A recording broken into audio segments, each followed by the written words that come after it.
If you've ever wondered why, the same thing can happen to two people, right? They can experience the same thing at the same time, have the same information, but come to different conclusions. It's because people aren't merely fact processing machines, we are meaning making machines. The meaning of the fact changes depending on what story that fact fits into. So that's why our stories are fundamental. The stories we tell ourselves and the stories we believe, because they shape and they determine how we view the facts, how we view the information. Okay? And then that ultimately determines how we move. Yeah, what I'm about to get into is very spoiler heavy, so be warned. This is for people who have already watched the show, or read the manga, like they know the story front to back, back to front. Well, not the entire timeline, because it is a lot of information, but just the general story, just the overarching story. But okay, Attack on Titan is largely a story about stories. Okay, a story about stories, bro. I'm telling you, a story about stories. The stories we tell, that we discover, and how they enslave us, compelling us to action, and shaping our reality. The show continually enforces the notion that the best stories are out there to be discovered, and out there and in here, and once you find them, you'll be set free. According to author Michael Margolis, the stories we tell literally make our world. So in order to change the world, we need to change our story. This truth applies both to individuals and institutions. The stories we tell, especially the future, what we believe about our future, what we believe about the world's future. These two things connect, right? The past, present, future of yourself, the past, present, and future of the world. You believe about those two things, right? And how you immerse yourself in that connection. That's ultimately what determines your actions, what determines your behavior. Okay, right? So that's why you gotta get this right. But okay, let's see how this plays out in Attack on Titan. So, in the beginning of the story, we meet our main protagonists, Eren, Armin, and Mikasa, right? And they're just children, and they're told, like everyone else within the walls, that all of humanity has been exterminated by these monstrous creatures called Titans. And the giant walls surrounding them are the only thing that's preventing the extinction of humanity. And so this story serves to unite the people within the walls against the existential threat of the Titans, similar to how the world was united against the existential threat of Nazi Germany in the 20th century, right? There were, countries that allied with Germany, but that's neither here nor there. For the most part, Team Humanity was united against the existential threat of Nazi Germany. So going back to the show, this unity that's created from the shared story then fosters about 100 years of relative peace within the walls. Okay, all right, and then obviously that peace comes coming down. But yeah, I'll be highlighting different stories within the anime that serves to influence the character's behavior. In the first episode of the anime, our main character Eren reveals a fundamental flaw in his storytelling, which would then go on to shape the tragic arc of the anime. After the Titans breach the wall, Eren narrowly escapes, the siege, but not before witnessing his mother get eaten by one of the Titans. After this experience, he immerses himself in a story where he is the hero who saves humanity from the threat of the Titans and avenges his mother's death, And that's that sense of justice that we all have. That sense of love that we all have, a son's love for his mother, right? And so that seems appropriate, and we can resonate with Eren's deep emotion, his deep heartbreak, and his deep yearning to make things right, to be at peace. However, we already start to see in this, declaration that Eren gives, we already start to see the crumbs of what is to come, and how the story will play out. His plan to avenge his mother's death and protect his loved ones is to kill all Titans.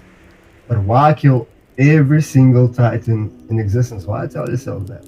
How does he know that every Titan is evil? Every Titan is evil and therefore needs to be destroyed. He believes this because of the story of the Titans he's been told, and this also reveals that he has an innate thirst for blood. And this flawed aspect of his character is what causes him to create stories where the resolution is a lot of murder. And so if you look at Armin, Casa, and Eren, all three of them lost, right? They've experienced the same event, but noticeably, all three of them have different reactions and come to different conclusions and develop different convictions because of the event. And it's all because of how they process the facts and how the events fit into their story, into the story that they decide to believe, that they would decide to immerse themselves. And if you've ever wondered why, the same thing can happen to two people, right? They can experience the same thing at the same time, have the same information, but come to different conclusions. It's because people aren't merely fact processing machines. We are meaning making machines. The meaning of the fact changes depending on what story that fact fits into. So that's why our stories are fundamental. The stories we tell ourselves and the stories we believe, because they shape and they determine how we view the facts, how we view the information. Okay? And then that ultimately determines how we move. Yeah. And so with that in mind, that is how an act of genocidal murder can turn into an act of sacrificial heroism. Keep that in mind. And if you know the story, you know what I'm referring to. And I'm specifically referring to Eren, of course. Eren's faulty storytelling is later applied to the entire world, bro. He basically sets up a false dilemma. Either the story ends with him killing everyone outside of the walls, outside of the nation of Eldia, or the world will unite against his race and kill his entire race. That is the paradigm that he believes in, that he uses to justify his genocide. The tools he uses to make sense of the world keep him trapped inside a narrative where the only solution is to become a genocidal murderer. Yeah. So without considering, because of the story he believes, because of that innate character flaw, moral flaw that he has, we call it the flesh. That sinful desire, right? And that's how sin gets justified, bro. It's like, I can save my people, I can save my people and they can be considered heroes. I can save the world from humanity. I can wipe the slate of the world clean, I can it's like, that's how evil gets justified. And we see this play out every day. We have desires that aren't good. Do the most, we do the best we possibly can to construct a story wherein acting out that evil desire is a good thing. And so that's what Eren does. The tools he uses to make sense of the world keep him trapped inside a narrative where he's a genocidal murderer, like I said. Yeah, without considering that there may be a different story to live out. A story of the diplomacy and restraint leading to the redemption of humanity. Zeke, Eren's brother, represents an inversion of Eren's storytelling, where Eren's false dilemma gets flipped on its head, and Zeke, instead of wanting to kill the world to save his race, wants to kill his race to save the world. And and so we have the two brothers, being the inverse opposites of each other. It's crazy. The stories we are told and the stories we tell ourselves based on those stories have complete control over us, and as they determine our actions. In a sense, we are slaves to our stories, just as Eren is a slave to freedom. And what does he mean by freedom? That's something else I would like to talk about. What freedom means. What does it mean to be free? Because it feels like in this world there's so many restraints, there's so many limitations. Even people who are free need to operate, need to abide by certain rules. They have to eat. You have to do certain things. Yeah, there's so many restraints. So what does it mean to be free, right? And just one point on that. Just a quote that I really love. That for me defines what it means to be free. So freedom isn't the permission to do what you want to do, right? Freedom is the power to do what you ought to do.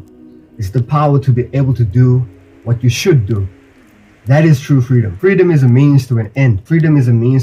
It's the power. When a great athlete performs, that's freedom. When a great athlete is healthy and has that clarity of mind, is focused, has that drive, and everything is firing on all cylinders, that's freedom, right? When you're at work and you're just fully lost in your work and you're connected to the impact of your work, you know, like what you're doing is so meaningful, and and like you're fully immersed in that, and you're fully giving yourself to others and your community and the world. That's true freedom. And so paradoxically, like true freedom is fully being able to fully give yourself to others and fully giving yourself to a cause, to a transcendent good. Okay, that's true freedom. The words and actions are, there's also another cool thing in anime. So this is something I've been thinking about. The words and actions of someone in the future are what drive us today. And basically what I mean by that is, like, think about when you're at school and you're motivating yourself to want to do to get through the work, and you think to yourself, what will your parents say, how will they act, what will they do, and then you can take that and then extrapolate it and apply it to your life. Like everything you do, like eventually you want to end up in certain positions. Most people would want to hear the words well done. Most people would want to hear the words I do. They want to hear those words. And till death do us part, that's a classic one. They want to hear that. And what about the words that are etched on your gravestone? Words are so important, especially future words, right? And so what we will believe in about the future words that are going to come up and that are going to be spoken. What about the words of baby, the first words of your child? Spoken words, future spoken words are very important driving factors, subconsciously or consciously. And so it's funny, like when you set goals, it's like you're speaking the goal and it's oriented towards a spoken thing, in the future as well. And in the anime, it's beautifully illustrated, where it is revealed that it was the words of Eren in the future, using the founding Titan's power, that moved his father, Grisha, to kill the royal family. All of our words and actions have meaning because they are pointing to or oriented towards an ideal future reality. Stories are what move us. The creator of the anime, Hajime Isayama, legend, concurs with this point. It would have been nice if I could have changed the ending. Writing manga is supposed to be freeing, but if I were completely free, then I should have been able to change the ending. And I guess this ties into what I saw my freedom. I could have changed it and said I wanted to go in a different direction. But the fact is that I was tied down to what I had originally envisioned when I was young. And so manga became a very restrictive art form for me, similar to how the massive powers that Eren acquired ended up restricting him. This power of narrative over the individual is exactly why it's so evil when whoever has the responsibility of reporting stories that claim to be an accurate representation of the events, like news reporters, eyewitnesses, intentionally lie and misrepresent the facts.